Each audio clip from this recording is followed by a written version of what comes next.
Antisar est écrivain et traducteur du français. Il excelle à décrire avec humour la réalité quotidienne.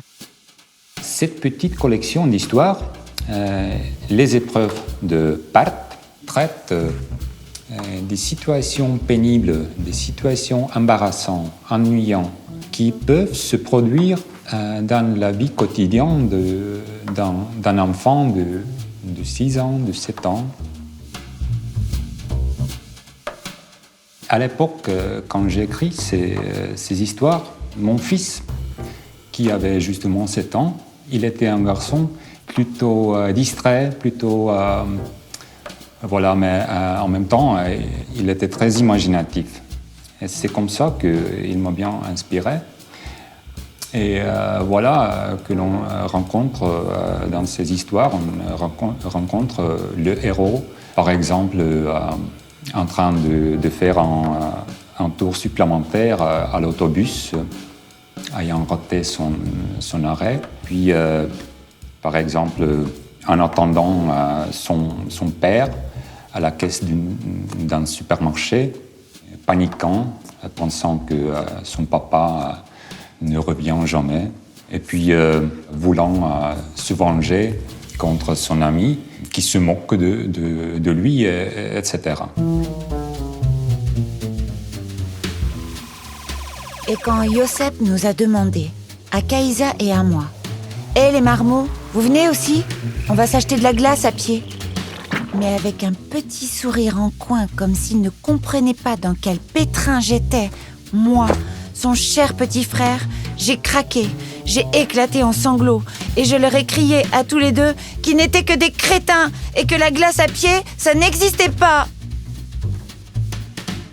En rédigeant ces histoires, je voulais concentrer non pas sur des événements, car il n'y en a pas beaucoup, mais plutôt sur des émotions, sur des états d'âme,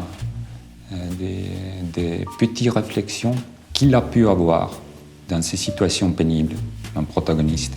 Eh bien, c'était pas très facile pour moi parce que, évidemment, moi aussi, il y a très longtemps, j'étais ce garçon de 7 ans que peut-être plus tard j'ai supprimé au fond de moi en faisant face avec des exigences d'une vie d'adulte, d'une vie plus sérieuse, qui peut être parfois bien plus ridicule, bien plus grotesque que celle des êtres jeunes. En ce qui concerne le plan stylistique de ces histoires, je dois admettre qu'à cette époque-là, j'étais très inspiré, très fasciné par le style narratif de Marcel Proust.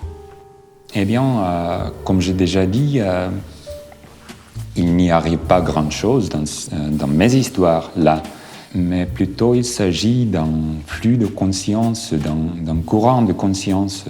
J'ai senti que pour rester fidèle à ce courant de conscience, il ne faut pas interrompre des phrases et ce qui est produit, des phrases très longues.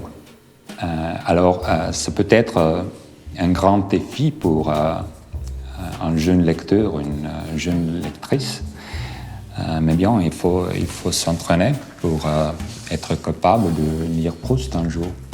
Et en plus, je suis convaincu que si l'histoire est captivante, on se débrouille de toute manière.